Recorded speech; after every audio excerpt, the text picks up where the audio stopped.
A chegada do Natal é marcada pelos símbolos que a data carrega. Conheça um pouco da história e significado de alguns deles. O Natal ele é realmente carregado, como toda data religiosa, né? Porque ela é uma data especificamente religiosa, ela ela está carregada de simbolismos e de rituais também. E até o fato de a gente tentar explicar, às vezes a gente não consegue, porque o símbolo ele tem essa capacidade de ser muito mais do que a nossa explicação, né? Então a gente tenta, acho que para cada pessoa o símbolo ele acaba simbolizando, significando uma coisa, né? Ele lembra a infância, ele lembra a reunião da família, ele lembra a confraternização. Mas os símbolos têm, claro, as suas especificidades, eles não são criados do nada, então eles têm um objetivo, né? Mas esses símbolos que nós temos hoje, nós não podemos pensar que Maria enfeitou o presépio, né, que José buscou algumas coisas lá. Você trouxe os personagens, nós também temos os pastores, né? Os pastores representam também o povo simples, o povo humilde, que também Cristo nasce no meio deles. Então, as ovelhas, os animais ali eram cuidados por pessoas. E Cristo também nasce, então, no meio dessas pessoas. E então, hoje que nós temos esses enfeites, eles podem até ter uma relação com a antiguidade, com o período judaico, com o período bíblico, até o início do cristianismo, mas claro que a evolução da humanidade vai trazendo a ideia da decoração, de deixar as coisas bonitas, encantadas, né? Um outro símbolo, por exemplo, que nós temos no Natal, às vezes, né, o Jingle Bell, os sinos, né? Os sinos também eles são algo que complementa a fé cristã, principalmente a relação com o Oriente. Então, a partir do momento das cruzadas ou até de relações de viagens, né? O próprio São Francisco ele se encanta com o toque dos sinos quando ele vai de viagem ao Egito, então tem contato com a cultura muçulmana, com a cultura islâmica. Então, alguns símbolos também que nós temos hoje do cristianismo, de festividade, de alegria, ele também faz parte de uma caminhada da humanidade, né? A humanidade que já existe com algumas simbologias, com o toque dos sinos, com a alegria. E claro, no dia do Natal é muito mais festivo, as igrejas, as catedrais que possuem os sinos se tocam. Então, a simbologia natalina ela também foi crescendo, né? Porque Jesus nasceu, não é que no outro ano, já um ano depois, se teve um Natal, se teve a festividade, né? A partir da morte de Cristo, a partir da missão dos apóstolos, dos primeiros padres da igreja, que começam então a levar a fé cristã aos povos, começam a demonstrar, é que se vai se estruturando uma festa de Natal, se vai se estruturando uma liturgia para isso, toda uma data, né? Então, os símbolos natalinos que nós temos hoje presente, os sinos, a decoração, tudo isso vai incrementando a fé cristã, né? São elementos que nos ajudam a nos aproximarmos do sagrado, né? O Cristo Senhor que nasce, então a gente deseja também que esse Cristo Senhor nasça na nossa vida, dos nossos corações, e a gente às vezes tem necessidade, né, dos simbolismos, de decorar, de deixar bonito, agradável, né, aos nossos olhos. Então, vamos pegar o caso do Papai Noel, né? Que na verdade é uma tradição que surge nos Estados Unidos no início do século XX, mas que se relaciona com o São Nicolau, que é um santo provavelmente de origem turca, né? E que tinha uma ligação muito forte com a questão das crianças.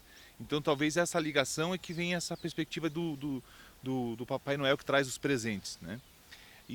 Mas o Papai Noel também aí não era objetivo, não era encobrir a ideia do nascimento de Jesus, né? O problema é que,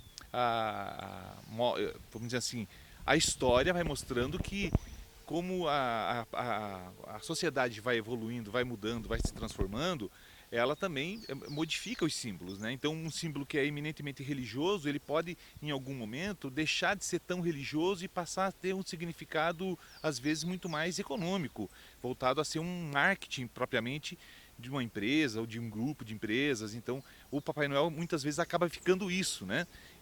Mas ele tem esse foco, por exemplo, na questão religiosa, muito forte, né?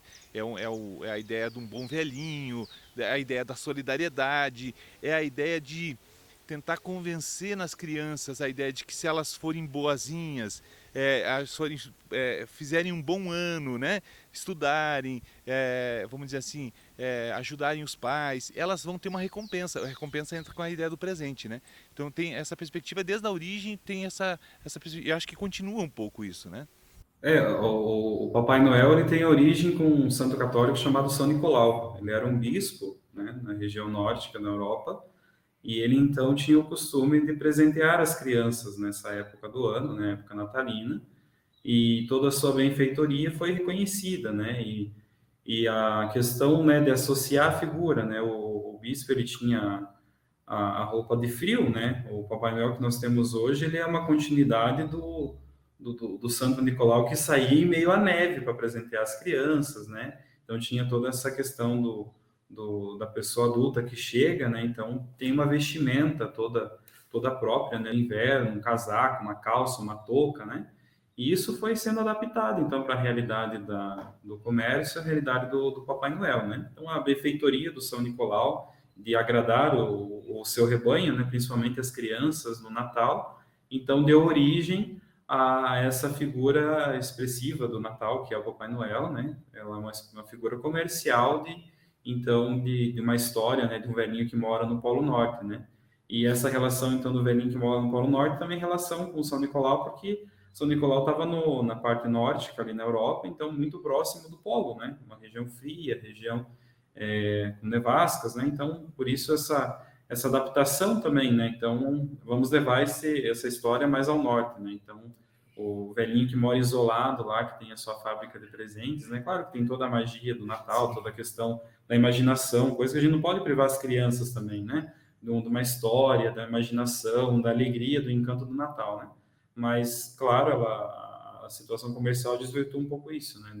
Da relação do santo, né? O santo que fazia isso de bom grado, de bom coração, que queria o bem para o povo de Deus, o povo, seu rebanho, né? Que estava ao seu redor. Agora, o encanto das crianças não tem como a gente mexer com ele, porque ele é tão natural, né? Então, eu lembro, né, que eles falavam para nós, né, que o Papai Noel vinha pelo chaminé, e eu dizia, pô, mas aqui em casa não tem jeito, coisa, não tem um chaminé para desse jeito, ele vai vir. E um dia eu fiquei escondido para ver quem é que ele se arrependido do Papai Noel. E descobri que era meu pai, né? Nossa, que frustração. Ele é que punha o presente, mas havia toda uma mística, que ele vinha à noite e tal, e aquela coisa. E eu estava doido para ver o que é que eu ia ganhar. E fingi que estava dormindo, né? E daí eu fiquei de molho lá na minha mãe e meu pai, e um olho ali, fingindo que estava dormindo. E descobri. Mas então as crianças, nossa, quando eles narram lá o Natal, e a proximidade deles das imagens do presépio, é uma coisa encantadora. E para mim serviu de uma lição também. Esse sentimento é universal. Esse sentimento é da criança. Esse sentimento é como o Frei Marco Aurélio falou, eles ficam naquela expectativa de ganhar um presente. O que nós, no estilo franciscano, não podemos desvirtuar é que o grande presente, né, que até a gente precisa lembrar nesse Natal também, que cada um de nós possa dizer para o Senhor, olha, Senhor, lá em Belém não teve lugar para você na hospedagem, mas esse ano eu quero que no meu coração haja um espaço para você nascer. Eu quero viver isso. Com certeza. Professor, agora a gente sabe que a data também tem uma inconsistência histórica. A gente não sabe exatamente qual que é a origem dessa data. A gente sabe que tem alguma simbologia também dentro da Bíblia sobre isso, né? Então, a data do Natal, né, estabelecido 25 de janeiro, ela está relacionada com o calendário gregoriano, ou seja, com esse calendário que é criado a partir do momento que a Roma deixa de ver o cristianismo como uma religião que tem que ser perseguida e assume o cristianismo como religião, inclusive, oficial do Império Romano. Isso se deu lá em Constantino, mais ou menos por volta do ano 300, depois de Cristo. E aí vem a necessidade nesse momento, desse grupo que domina a igreja, essa igreja que está nascendo ainda, né, a igreja cristã, e junto com essa ligação com o Império Romano naquele momento, a tentativa de unir datas que já existiam, né? Então o caso do Natal, ele acaba, não é que ele significa exatamente o dia que Jesus nasceu. Isso é um problema na história, não se tem claro, nem os teólogos, nem os historiadores da religião, conseguiram chegar a um consenso exato de qual é a data, o dia que nasceu, e nem o local. Essa questão do local de Belém tem uma ligação pela necessidade de fazer Jesus ser, mostrar que Jesus tem uma ligação com a família de Belém, com a ideia de Davi, com a descendência de Davi. Agora, na antiga Roma, havia uma festa, na cultura romana mesmo, que era a festa ao sol, né? E era nessa data, por quê? Porque é o solstício de inverno, é o dia mais, em que é a maior noite do ano. Então, a partir dali começa a ter mais sol. Então, e o sol tem a questão de que a neve vai desaparecer, o frio vai começar a desaparecer, as plantas vão começar a brotar, é a ideia da fertilidade, da vida. Então, é o renovar. Ao mesmo tempo, aí a gente poderia fazer a ligação disso com outro símbolo que é a luz, né? A gente pode perceber essa necessidade, porque como é a noite mais escura, então se tem uma tradição de fazer acender fogueiras, e hoje tem a questão dos piscas, das luzinhas, né? Dos enfeites, que sempre relacionam com luz. Então você vai vendo como uma ligação nesse aspecto. No caso, no contexto do brasileiro, nós estamos no contrário, né? Porque hoje, em dezembro, nós estamos entrando no verão. Entrando no verão no dia 21, 22 de dezembro, a gente começa o verão. Então nós estamos no solstício de verão, não de inverno, né? A data tem a ver com a Europa, né? Com o contexto do norte do planeta, né? Mas ele, vamos dizer assim, não foi mudado. Ficaria muito estranho ter uma data de Natal aqui e uma data de Natal no norte, né? Então a religião cristã vem para a América com a descoberta, com a conquista dos povos europeus e impõe o mesmo calendário de lá. Essa é a origem, né? Então não é que vamos chegar aqui e vamos adaptar tudo. Algumas adaptações ocorrem, né? Mas em termos de calendário permanece o mesmo. Bom, a importância do presépio para nós franciscanos, ela é muito centrada em Francisco, né? Francisco vibrou com o processo da encarnação. Ele percebia que o momento da encarnação, quando o Senhor veio na sua simplicidade, ele encantou Francisco, né? Tanto é que nos escritos mostra que é a festa que ele tinha por excelência. E ele quis fazer essa celebração do presépio da forma mais perfeita que ele achava no momento que era possível, isto é, fazer com os elementos naturais, né? Uma gruta, os animais ali, a imagem, não uma imagem, mas uma pessoa fazendo a parte de Nossa Senhora, uma criança fazendo o menino Jesus, fazendo São José, e tudo ao natural.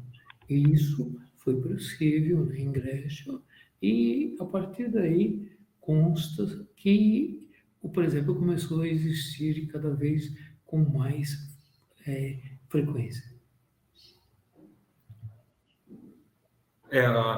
Nós temos as fontes franciscanas, que são escritos, tanto da parte do Francisco, de punho próprio, né, como orações, e cartas e exortações, e também alguns biógrafos, né, pessoas contemporâneas a São Francisco, confrades, que procuraram escrever sobre São Francisco, sobre a vida dele, para demonstrar ele para as pessoas como um legado.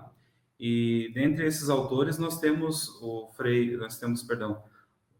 o Celano, que é um biógrafo, e ele então descreve, numa das passagens, isso que o Frei Antoninho comentou, que então o desejo de São Francisco de não simplesmente só representar o presépio no sentido de assistir, mas conta na biografia que ao encontrar um bom homem chamado João de Fano, na cidade de Grétio, região próxima ali a Assis, ele então decide reviver o que a família de Nazaré passou. Então não é simplesmente fazer só um espetáculo ou fazer um teatro, né, para ser visto, mas o desejo inicial de São Francisco de representar o menino Jesus, representar a família de Nazaré, era presenciar e tentar perceber, sentir na própria pele, sentir no próprio espírito o que a família de Nazaré passou.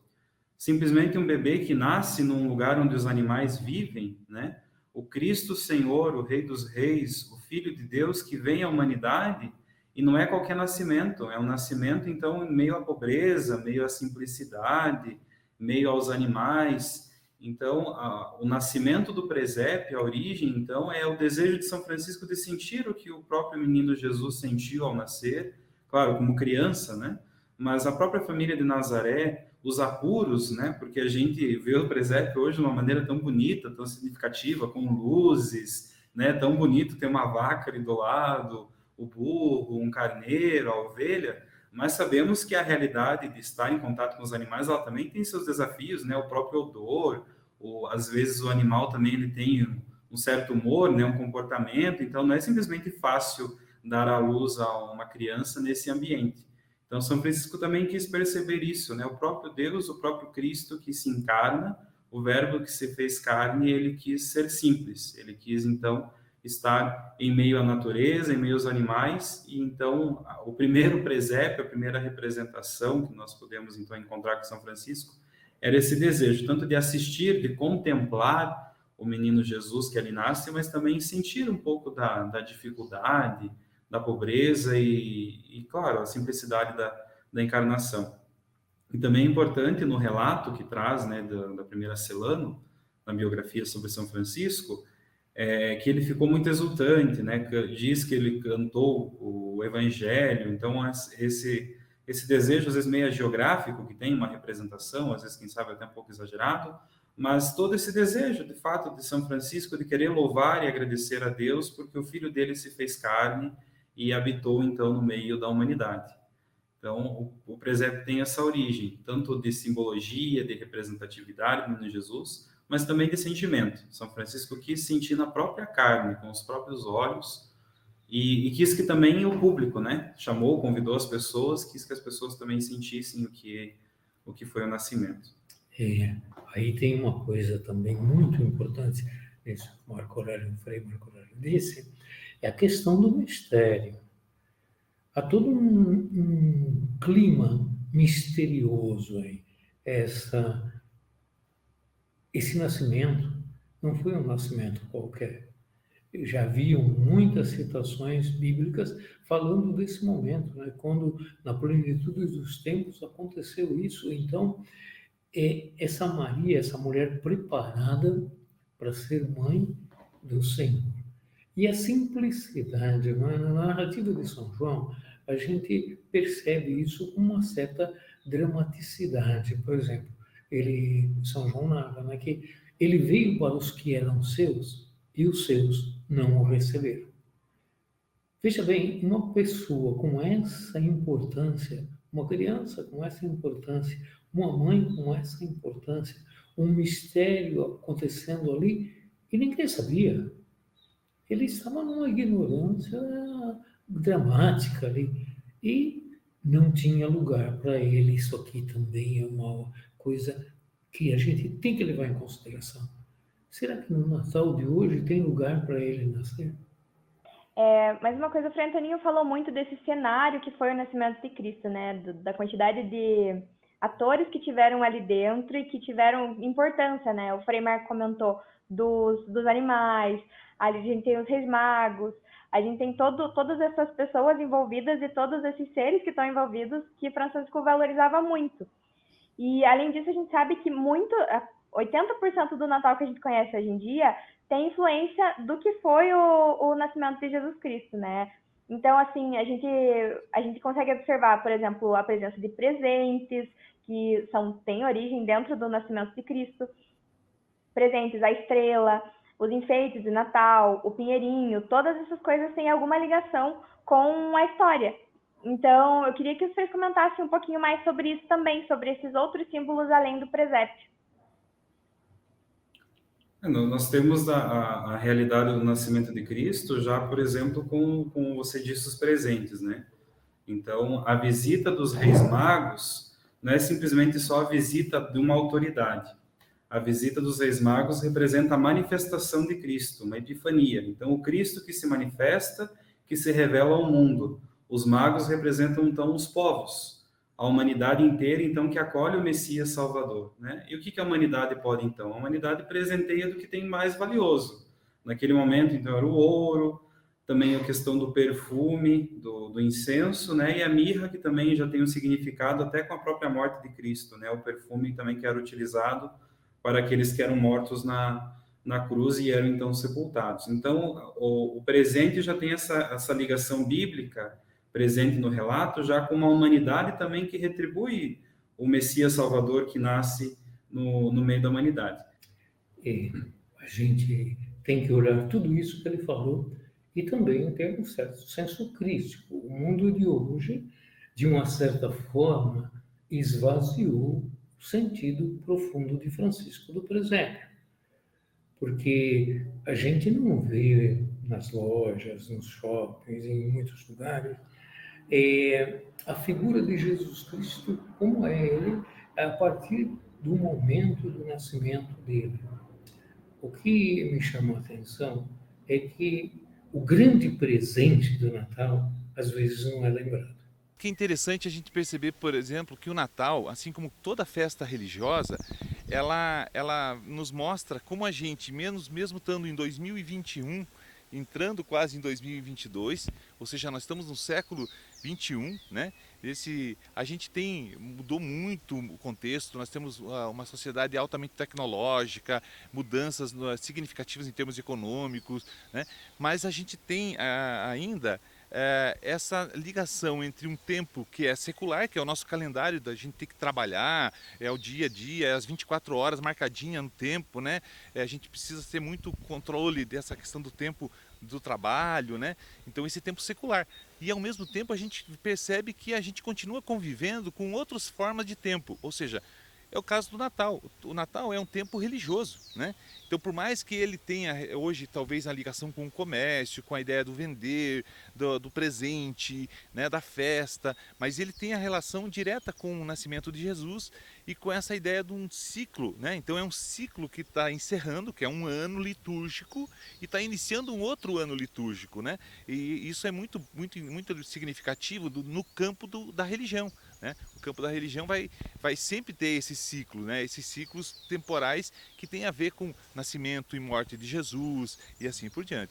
Professor, a gente também, um elemento muito importante do Natal ocidental, brasileiro, é o momento da ceia, o momento que a gente partilha entre família, entre amigos.